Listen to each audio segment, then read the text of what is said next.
A Lei do Amor é a série que nós estamos expondo os 10 mandamentos. E eu já tenho falado várias vezes do porquê ela é chamada Lei do Amor, mas eu gostaria hoje de começar com slides que o pastor Jailson usou no domingo passado, que vão fazer a transição entre aquilo que ele disse e o que eu vou dizer hoje.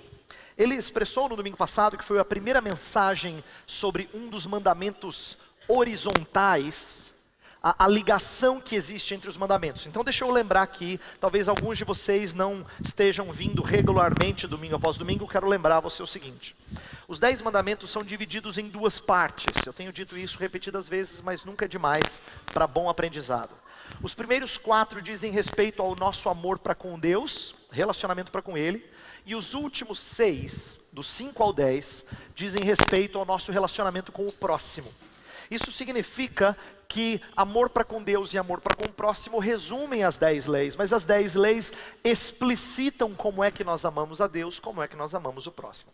Pois bem, o que o pastor Jailson colocou no domingo passado, que é muito interessante, é que há uma relação entre o primeiro mandamento de cada grupo.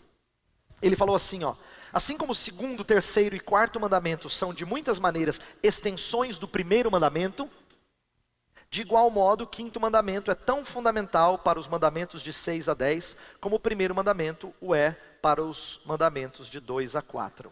Então, o que ele quer dizer é o seguinte: o primeiro mandamento, não terás outros deuses além de mim, norteia o resto dos mandamentos verticais. É porque a gente não pode ter outro Deus que a gente precisa adorá-lo do jeito que ele quer, não fazer imagem de escultura, nenhum ídolo. É porque Ele é o nosso único Deus que a gente não pode tomar o nome dEle em vão. É porque Ele é o nosso único Deus que nós temos que gastar tempo com Ele e lembrar do dia do Senhor. Então os mandamentos estão relacionados ao primeiro, inevitavelmente. De certa maneira, o que o pastor Jailson mostrou no domingo passado é que o quinto mandamento, honrar pai e mãe, diz respeito ao que inicia o resto dos mandamentos verticais. E veja só como é que ele amarrou, os horizontais. Veja como ele amarrou esses últimos 6 mandamentos. Ele disse o seguinte: a honra aos pais é um pré-requisito para o ensino da lei de uma geração para a próxima. Se o filho honrar os seus pais, ele vai acatar suas instruções. Se ele acatar suas instruções, ele vai guardar toda a lei de Deus. E olha o que acontece se ele guardar toda a lei de Deus. Ele não vai fazer mal aos seus compatriotas israelitas. Não matará, ele não adulterará, ele não furtará, ele não dará falso testemunho contra o seu próximo e não cobiçará a casa do seu próximo, que são o restante dos mandamentos. Então o que o pastor Jailson falou no domingo passado é que o ensino da lei era importante porque ele dava a todo o povo o conhecimento dos mandamentos. Mas qual é o primeiro princípio para que você aprenda a lei? Que você tenha honra para com quem está sobre você. Então, a honra para com o pai e mãe, ou para com o sacerdote na época, para com o profeta posteriormente, para com o rei, para com aqueles que estão em autoridade, e hoje para com aqueles que nos ensinam dentro da igreja, e mesmo aqueles que são autoridades fora da igreja. De certa forma, estar sob a autoridade é didático, porque nós aprendemos o que é correto quando estamos debaixo de autoridade. E a lei do Senhor é veiculada mediante essa submissão à autoridade. Então é nela que a gente aprende os demais. Hoje eu vou abordar então o 6º mandamento, que é não matarás. E vou falar sobre a santidade da vida. Eu quero começar expondo o que isso significava lá atrás para a comunidade que recebeu a lei através de Moisés. E depois nós vamos mostrar como é que Jesus e os apóstolos aplicam esse mandamento agora no período depois da primeira vinda de Jesus, a partir do Novo Testamento, tá? Então vamos lá. Vamos começar pensando sobre o que não matarás quer dizer. O que ele quer dizer? O que esse mandamento nos ensina? E existe aqui, parece muito óbvio, não matar, pastor. Mas tem algumas coisas mais complicadas do que simplesmente não matar. Não é que o mandamento, as palavras do mandamento sejam difíceis de entender, mas é importante que nós saibamos o que estava embutido nessas duas palavrinhas, tá? Então veja só, o verbo matar, hatzá, é usado para duas coisas que normalmente nós não usaríamos como sendo a mesma coisa. É usado tanto para se referir ao homicídio doloso, isto é, intencional, premeditado, quanto ao homicídio culposo, que não teve intenção, meio acidental, vamos dizer assim. O mandamento em sua esfera civil abrange até a negligência na preservação de vida alheia. Por que eu estou destacando isso? Porque eu quero que você saiba que quando o mandamento fala assim, não matarás, eu sempre aprendi desde novo que queria dizer não assassinarás. Porque é um verbo que está descrito de maneira intensa no Antigo Testamento. O que não é de todo errado, mas também não assassinarás não ajuda de todo. Porque para nós, assassinar é uma coisa que seria um assassinato intencional, não é? Alguma coisa assim. Você fala, fulano é um assassino.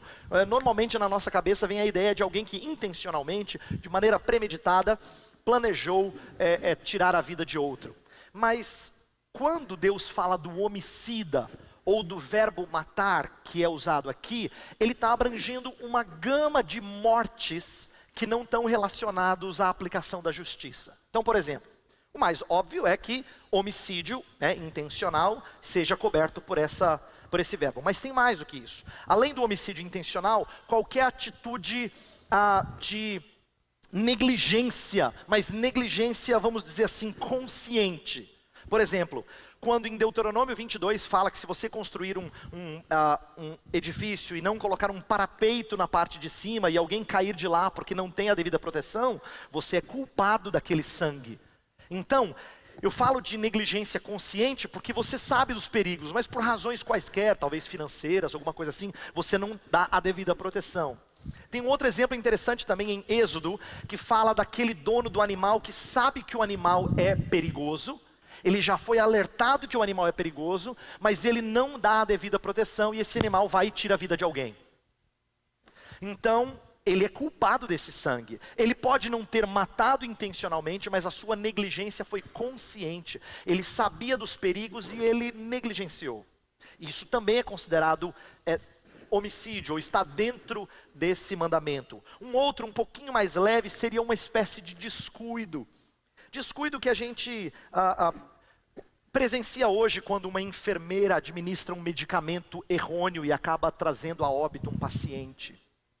Ou quando um motorista atravessa um sinal vermelho e, claro que ele não planejou matar ninguém, mas pega uma pessoa e mata. Esse tipo de descuido também é tratado como sendo um homicídio, está dentro desse mandamento. E até coisas que parecem muito estranhas a você e a mim, estão dentro, como por exemplo, acidentes imprevisíveis. Em Deuteronômio 19 tem um exemplo da pessoa que sai com um amigo para tirar madeira, para cortar madeira, e ele sai com um machado. Se na hora de cortar a árvore, vamos dizer assim, a parte de cima do machado escapa e pega o amigo e uma ferida mortal é produzida, isso aí, ele morre, alguma coisa tem que acontecer. Aí você fala, pastor, mas foi um acidente. Então atenção, porque eu quero explicar por que que a Bíblia descreve desde o homicídio intencional até o acidente como sendo algo sério. A ideia é que Deus está preocupado com todo tipo de vida que é tirada de maneira injusta. E na esfera civil, todo tipo de vida tirada sem necessidade é importante de ser tratada. É claro que ele não era o homem que tirou a vida de alguém sem qualquer planejamento, foi um acidente, ele não era considerado um homicida igual o que pratica o outro. Mas ele precisava ir para a cidade de refúgio.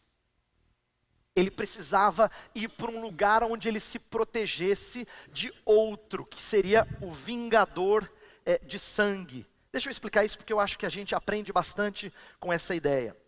O que acontecia no Antigo Testamento? Quando uma pessoa matava o outro intencionalmente, a lei permitia que a família do que foi morto vingasse o sangue daquela pessoa. Não tinha polícia no sentido que a gente está acostumado para, vamos colocar assim, aplicar a lei. Então a lei dava à família a oportunidade de ter um vingador de sangue. Só que esse vingador de sangue não podia agir do jeito que ele quisesse. Em alguns casos em que não estava claro se o homicídio era intencional ou não, isso era avaliado pela congregação, representada pelos juízes. E se eles deduzissem que o homicídio não for intencional, então o vingador de sangue não podia tirar a vida dele. No entanto, mesmo quem matou sem intenção, atenção agora, ele não estava livre para viver a vida comum. Ele precisava chegar e permanecer numa das cidades de refúgio. Eu quero que você entenda que isso representa a importância que Deus dá para a vida. Vida é tão importante que mesmo quando alguém perde a sua vida, por razões assim menos leves do que de um assassino, assim, por acidente ou por alguma negligência, isso era tão sério que quem estivesse envolvido nisso precisava buscar refúgio numa das cidades específicas de refúgio. Então agora, atenção para ver como é que funcionava. O homicida que matara sem intenção era obrigado a viver na cidade de refúgio para não ser morto. E só era libertado de seu cativeiro com a morte do sumo sacerdote. Então, a ideia é a seguinte: a cidade de refúgio, ela funcionava como sendo o lugar de abrigo, o lugar que protegia. E a pessoa tinha que permanecer lá, longe da sua família, enquanto o sumo sacerdote da época estivesse vivo. Quando ele morresse, a pessoa ficava desobrigada de estar debaixo daquela obrigatoriedade da lei, e ela podia voltar para a sua vida normal.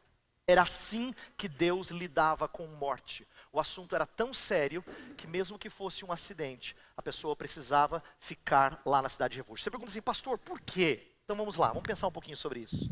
Primeira razão, talvez o acidente, ou certamente a negligência, foi por descuido. E se for por descuido, a pessoa agora seria obrigada a cuidar da sua vida do jeito que ela não cuidou da vida do próximo. É didático isso. Estar na cidade de refúgio e só conseguir proteção lá era didático. Era ter cuidado pela vida de um jeito que ela não teve para com a do próximo. Segunda coisa que a gente aprende é que só era libertado com a morte do sumo sacerdote. O que isso nos lembra?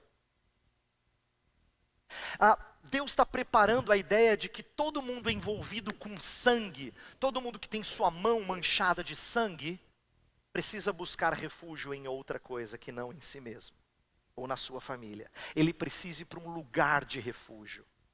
Num certo sentido, Deus está preparando a mentalidade de Israel para entender que nós temos que correr para Cristo quando nossas mãos são repletas de sangue. E ele é o sumo sacerdote cuja morte nos liberta da obrigatoriedade da lei. Então olha que interessante, Israel está aprendendo desde tempos antigos como é que funciona quando você e eu estamos envolvidos com morte. Nós precisamos de cidades de refúgio e de sumos sacerdotes morrendo para que nós sejamos libertos de qualquer culpa. Bem, isso é porque Deus valoriza muito a vida humana. Isso fica claro desde o início da história cristã e da história bíblica e no decorrer do registro bíblico. Veja só, toda a criação testifica de que o Senhor é um Deus de vivos. Lá nos primeiros 2 capítulos, você vê Deus fazendo seres viventes, você vê Deus soprando sobre eles o fôlego da vida, você vê o homem sendo formado do pó e depois que Deus sopra nas narinas o fôlego da vida, ele se torna alma vivente. E por último Deus coloca num jardim uma árvore da vida. Quer dizer, a criação inteira testifica de que Deus é um Deus de vida. Mas depois, assim que o pecado entra na história da humanidade, ele é resumido pelo conceito de morte. Deus fala assim para Adão, tu és pó e ao pó voltarás. Testifica a morte. Capítulo 4, primeiro pecado explícito após o de Adão e Eva, qual é que é? Morte, assassinato. Capítulo 5, uma genealogia que descreve as gerações e após cada um deles, com exceção de Enoque, fala assim, e morreu. Viveu tantos anos e morreu. Depois no capítulo 6, antes do dilúvio, diz que Deus diminuiu a idade dos homens como punição por causa da maldade deles. E depois, quando veio o dilúvio, exterminou quase a totalidade da vida humana. É para você perceber que depois de pecado só tem morte, morte. Você percebe como é que a história bíblica, ela clama vida nos primeiros 2 capítulos. Depois ela fala de morte no 3, no 4, no 5, no 6 e assim por diante. Então o que é a redenção em Jesus Cristo? É a restauração da vida. Tanto é que a gente ouve direto essa ideia de que em Cristo nós temos vida eterna. Então, a Bíblia é um livro em prol da vida, e Deus deixa isso muito claro desde o início da história. Mas eu preciso dizer que vida eu estou falando. Eu estou falando prioritariamente de vida humana. A vida humana sempre foi tida por preciosa, porque o homem foi feito à imagem e semelhança de Deus. Eu já ensinei isso aqui antes, mas eu vou repetir. No capítulo 1, quando Deus cria, Ele cria vários animais. Ele cria os animais, as aves dos céus, e diz assim, segundo a sua espécie. Ele cria os peixes do mar, segundo a sua espécie. Ele cria os animais selváticos, segundo a sua espécie. E aí Ele cria o ser humano, segundo a sua espécie. Teve gente que olhou assim, ó. Não, não é segundo a sua espécie. O texto fala de propósito, ele quebra um padrão e ele fala assim: façamos o homem à nossa imagem e à nossa semelhança. O Deus triuno chega a um acordo de que tem uma criatura que precisa expressar Deus melhor do que qualquer outra. E essa criatura vai ser o ser humano. Então, quando Deus faz o ser humano, Deus não cria um outro animal. É uma pena que a gente tenha sido tão maculado por má ciência que nós estamos acostumados a nos chamar de animais racionais. Né? A gente sabe que animal não é uma palavra muito boa. Quando a gente xinga o outro de animal, você está querendo dizer, ô, seu topeira, não é? Seu animal. Mas a gente fala animal racional cientificamente, como se nossa diferença para outros animais fosse simplesmente pensar. Mas a Bíblia não faz esse diferencial, apenas. Ela diz que você e eu estamos em outra categoria. É por isso que o ser humano pode comer das frutas e das verduras e das outras coisas, das plantas, ele pode se alimentar disso desde a criação. E depois do dilúvio, Deus legitima o comer a carne dos animais. Por quê? Porque tudo mais que existe não é tratado no mesmo nível de importância quanto a vida humana. O derramamento de sangue humano é coisa séria. Tanto é que em Gênesis 9:6 fala que aquele que derramar o sangue humano terá o seu sangue derramado. Deus fala de trazer punição de morte para quem tira a vida humana. Por quê? Porque a vida humana, ela é imagem de Deus. A vida humana é importantíssima. Inclusive, ainda que o não matarás tenha implicações ecológicas, porque Deus cuida das plantas, Deus cuida dos animais, a Bíblia testifica isso no Antigo e no Novo Testamento. Ainda assim, nós temos que entender que todas as outras coisas estão a serviço do homem. Então nós crentes não temos que achar nada estranho se animais estão sendo usados para o bem-estar do ser humano. Quem acha estranho é quem iguala as espécies. Se você está achando muito estranho usarem os animais para o serviço do homem, então você está sendo influenciado por uma mentalidade diferente do que a Escritura registra. A Escritura sempre registrou plantas e animais para serviço do homem, para atender, sustentar, preservar a vida humana. É por isso que a gente não precisa ser contra, por exemplo, o uso de animais para experimentos. A Bíblia não dá qualquer razão disso ser condenável, embora alguns crentes já estejam bebendo desse tipo de filosofia. Porque diz assim, coitado animalzinho. Eu não estou aqui dizendo para você que nós não devemos ter cuidado para com a criação de Deus. Só estou dizendo que Deus legitima o uso correto da criação de Deus para preservar a vida humana. Deus legitima isso. Deus diz que isso é bom. Ele entende que isso é necessário, porque Deus valoriza a vida humana. E eu quero que você entenda isso, e não seja manchado por filosofias que igualam animais ou plantas a seres humanos. Agora, o que isso nos ensina? O que o mandamento não significa, portanto? Por que eu preciso fazer essa pergunta na negativa? Porque quando alguém ouve assim, não matarás, a pessoa pode dizer assim, pastor, eu estou confuso agora. Veja por que está confuso. Para aqueles que enxergam a Bíblia como um livro encharcado de sangue, parece ironia falar de não matar.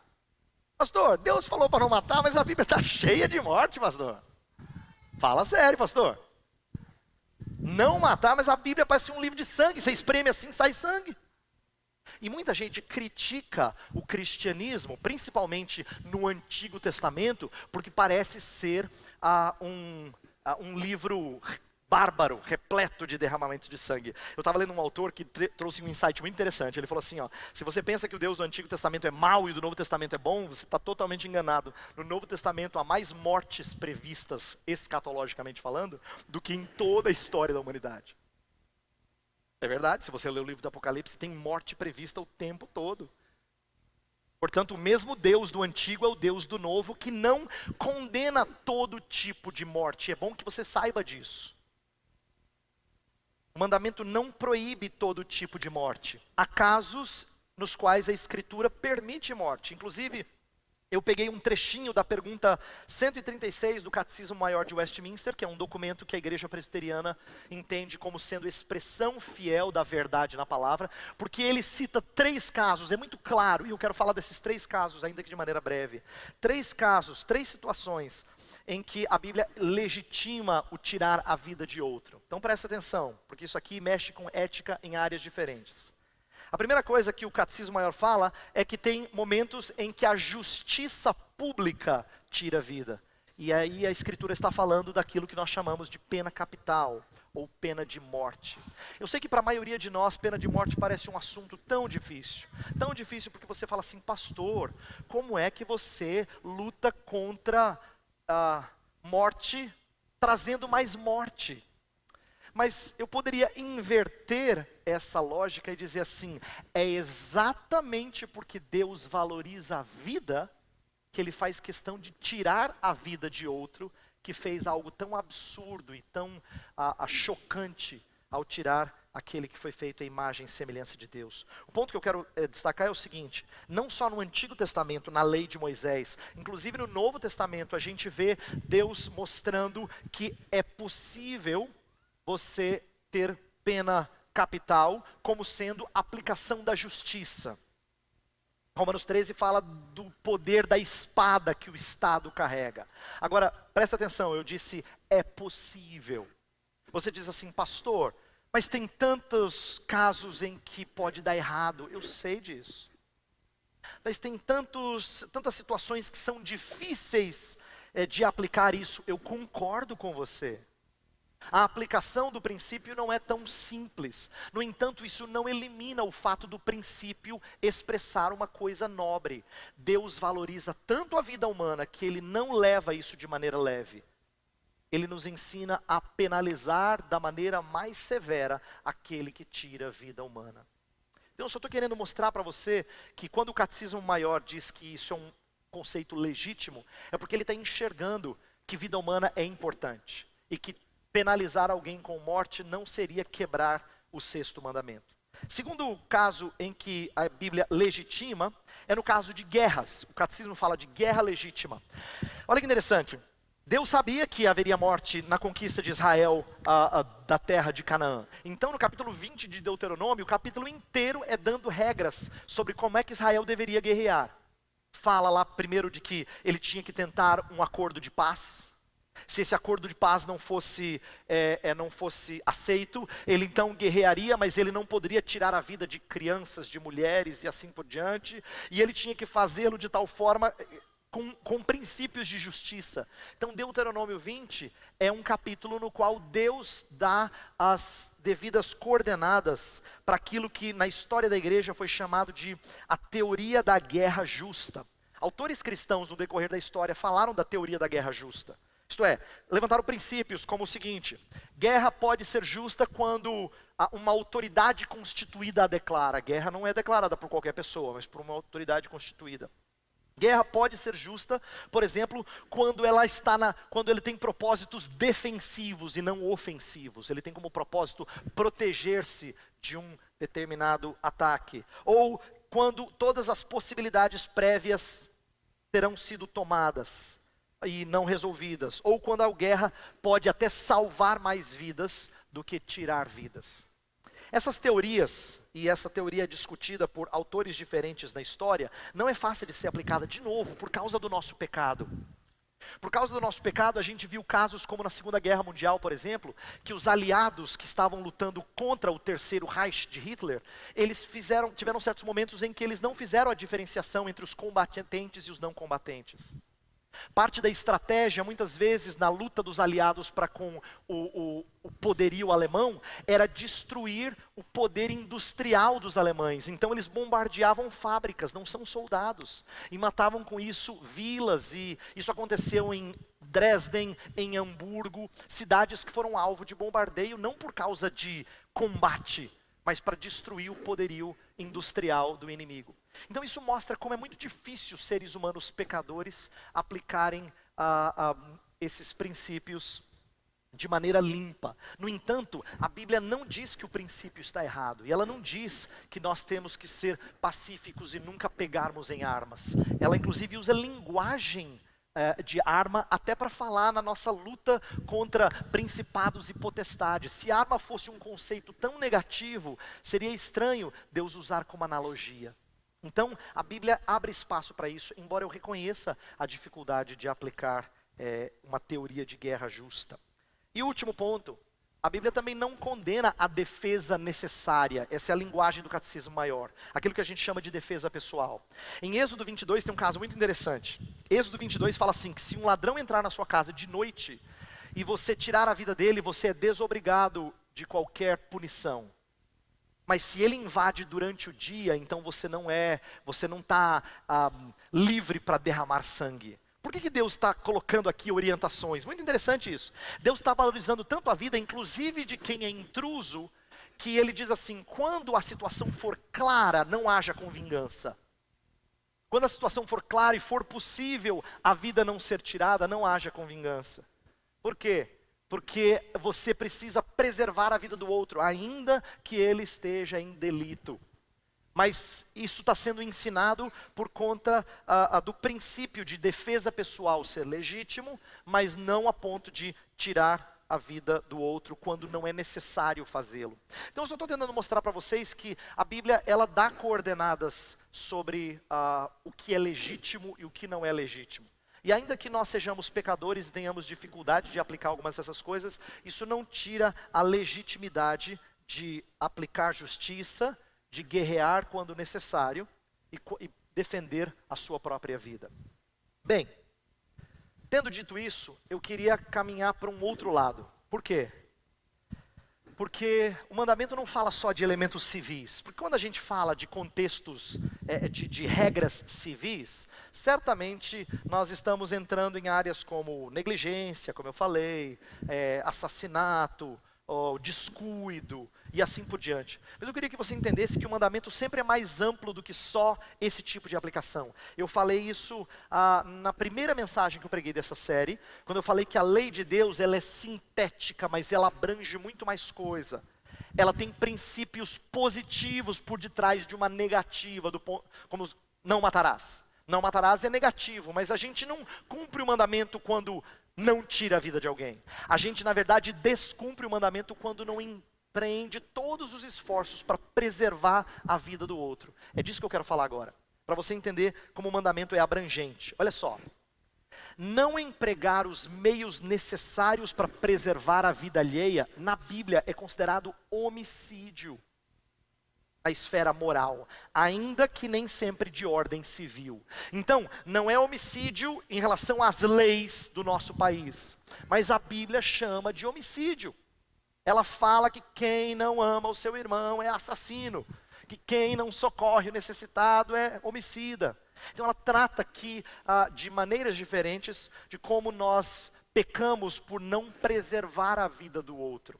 E aqui que eu acho belo os mandamentos, né? Eu acho bela a maneira como os mandamentos resumem a lei de Deus. Por quê? Porque o mandamento não permite que nós nos achemos justos. Porque tudo bem, talvez você diga, como muita gente aí fora, olha, eu não sou uma pessoa perfeita, mas eu nunca matei. Mas a Bíblia vai, como espelho, mostrar o interior do seu coração, dizendo assim, já matou sim, e mais de uma vez. Você é reincidente. Ela vai evidenciar o seu pecado e o meu pecado no que tange a esfera moral, ainda que a gente não tenha cometido homicídio na esfera civil. Então veja só, a Bíblia fala de homicídio da alma, e aqui eu quero lembrar do texto que a gente leu, de Jesus, quando ele nos ensina a cortarmos o que não promove a vida. Ele fala assim, lendo de novo o texto que está impresso aqui na ordem de culto, Mateus 5, ele fala: vocês ouviram que foi dito aos seus antepassados, não matarás, e quem matar estará sujeito a julgamento. Mas eu lhes digo que qualquer que se irar contra o seu irmão estará sujeito a julgamento. Também qualquer que disser a seu irmão racá será levado ao tribunal. E qualquer que disser louco corre o risco de ir para o fogo do inferno. O que ele está querendo dizer é que toda palavra que provém de um coração irado, toda atitude de ira e toda palavra que denigre o outro, é desonrar quem foi feito à imagem e semelhança de Deus. É tirar a dignidade da vida do outro. E isso é assassinato da alma. Ira e consequente abuso verbal. Por exemplo, lá em Tiago 3, Tiago fala assim, que é um absurdo nós usarmos a mesma língua para louvar a Deus e para amaldiçoar o próximo que foi feito à semelhança de Deus. Como é que você pode abençoar, isso é, bendizer a Deus e amaldiçoar quem representa a Deus? Quem foi feito à imagem e semelhança de Deus? É uma contradição. Por que Tiago está dizendo isso? Porque ele está querendo dizer que nós somos homicidas de língua. Nós estragamos a reputação e a vida de pessoas com palavras malditas. E aqui que eu quero que você compreenda a seriedade de pecados relacionados à língua. A Bíblia não diz mentirinha. A Bíblia não diz fofoquinha. A Bíblia fala muito seriamente de pecados ligados à língua. Ela relaciona a coisas que nós julgamos muito sérias, tipo homicídio. Ela fala isso.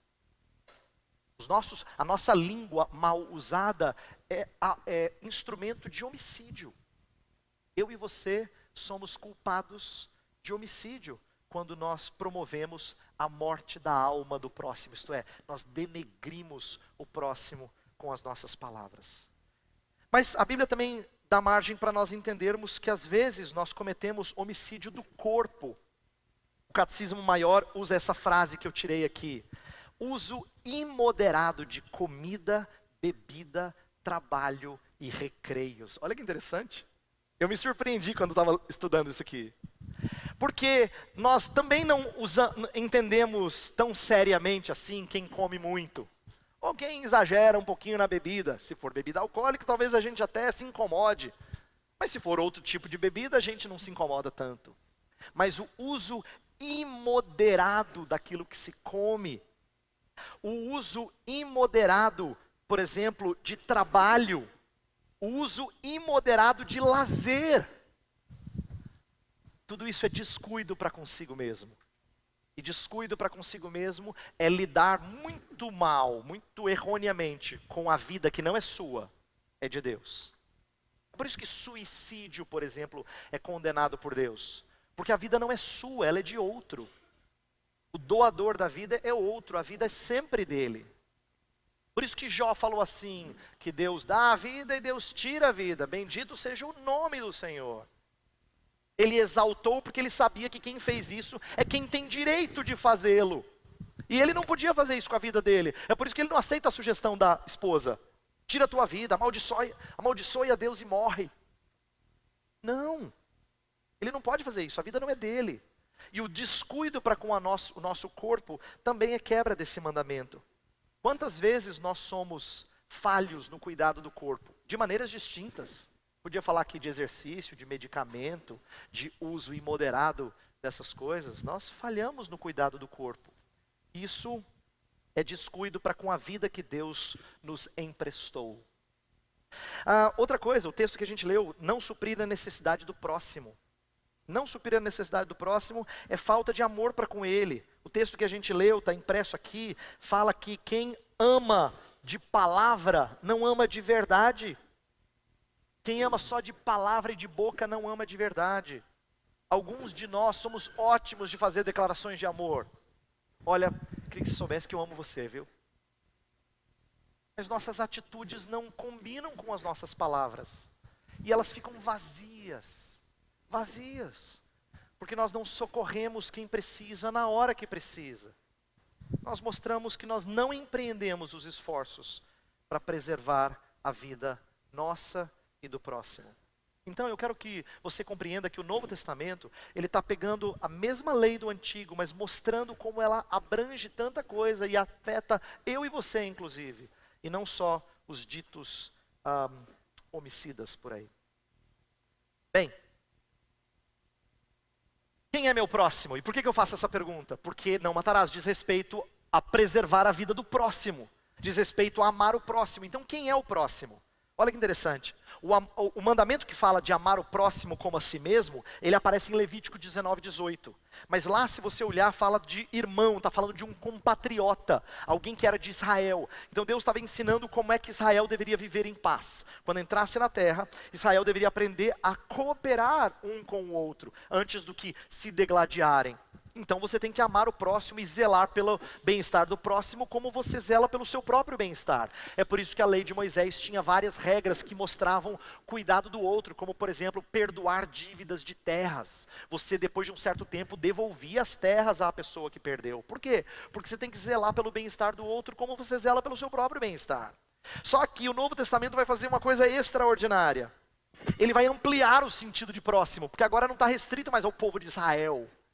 O sentido de próximo agora, no Novo Testamento, é ampliado para envolver todo o estrangeiro. Paulo aos Efésios fala assim que vocês, está falando para os Efésios, vocês eram alienados de Deus, estrangeiros, mas agora fostes aproximados de Cristo Jesus. É por isso que Jesus gostava de pegar parábolas e colocar samaritanos como heróis. Porque ele queria mostrar que o próximo não é só o judeu, o compatriota judeu. Ele estava ensinando que nosso próximo pode não ter muito em comum conosco. Estou dizendo isso por quê? Porque nós convivemos com pessoas que têm mais coisas em comum conosco. Com quem a gente convive? Com família e com amigos. São aqueles que têm alguma coisa em comum conosco. Ou ligações de sangue, ou ligações de afinidades. E a gente está acostumado a entender esse como o próximo. Jesus vai mostrar na parábola do bom samaritano que o próximo não é só esse com quem a gente tem ligação. Próximo é todo aquele que Deus coloca no nosso caminho. É por isso que na parábola diz que o sacerdote passa de largo, mesmo vendo o homem que está na beira do caminho. O levita faz o mesmo, mas o samaritano para, socorre e gasta com aquele que ele precisa socorrer. Jesus está ensinando que esse é o próximo. E que é esse tipo de cuidado que nós temos que fazer. Então, veja só, por que eu estou falando disso? Eu não quero dar um discurso aqui utópico e irreal, do tipo assim, você precisa amar todas as pessoas desse mundo. Porque das 7 bilhões, seja lá quantas tiverem ao redor do mundo, tem muitas que você não consegue atingir, a grande maioria. Então é por isso que não é amarás o teu distante como a ti mesmo. Que amarás o teu próximo. Deus quer que você expresse amor para com aquele que está perto de você. Não necessariamente aquele com quem você tem ligação. Mas você deve sim promover a vida do próximo. E aqui vem então como é que nós falhamos e como é que nós precisamos da pessoa de Jesus Cristo. Por quê? Quem é aquele que deu a vida por inimigos? Deus prova o seu próprio amor para conosco pelo fato de ter Cristo morrido por nós, sendo nós ainda pecadores. Ele é o verdadeiro samaritano, entendeu?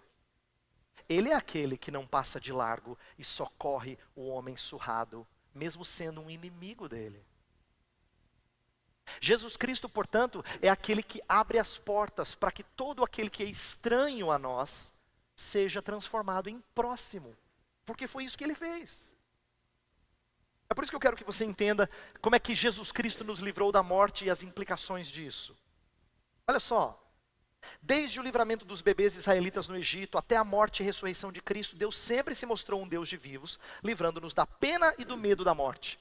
1 Coríntios 15 fala que nós ressurgiremos no final. Inclusive ensina uma coisa muito legal, que um dia, se tiver tempo, nós vamos estudar sobre escatologia. Mas deixa eu já dar uma dica. O texto fala que nem todos morreremos, transformados seremos todos. Por que o texto diz isso? Porque para o crente morte não é mais salário do pecado. Então se Jesus Cristo voltar, a gente não precisa morrer.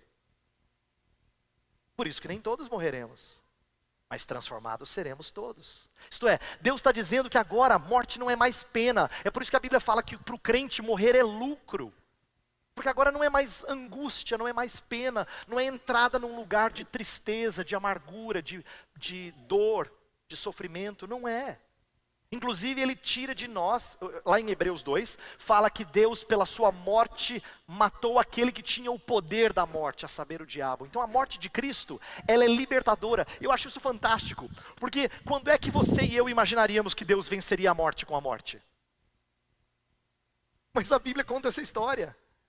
Ela conta a história de como eu e você não temos como vencer a morte.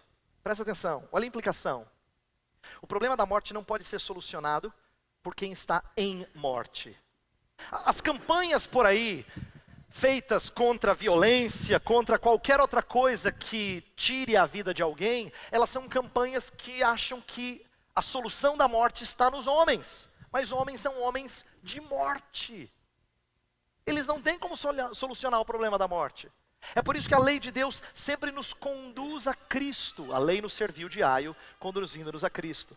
Só é possível vencer a morte por quem venceu a morte. Então é nesse sentido que nós temos que enxergar no decorrer da história e na nossa sociedade hoje uma impossibilidade de vencer a morte e a nossa necessidade de Jesus Cristo.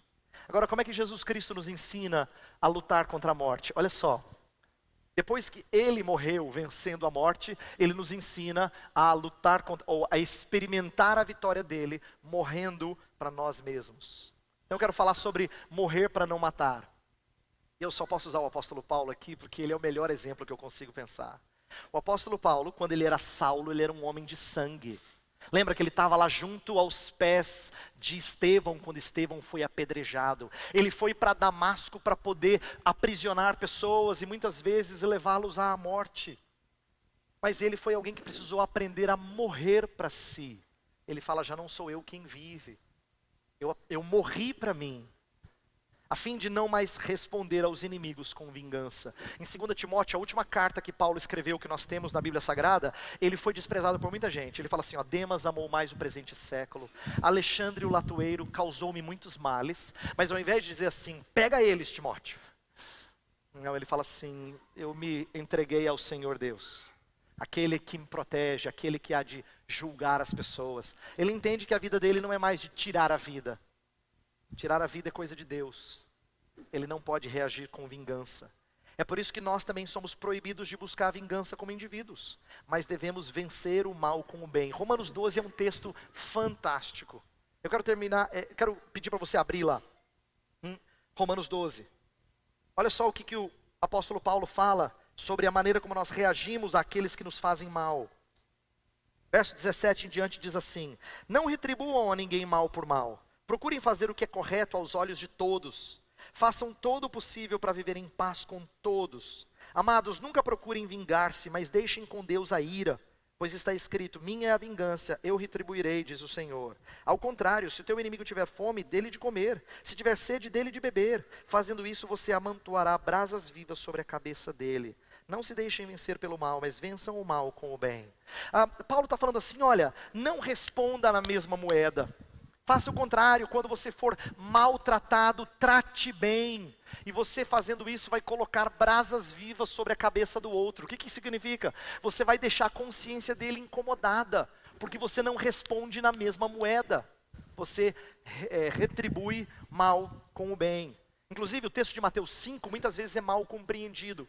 Mateus 5 é aquele texto que se alguém der um tapa na sua cara, você oferece a outra. Se alguém pedir para você andar 1 milha, você anda 2.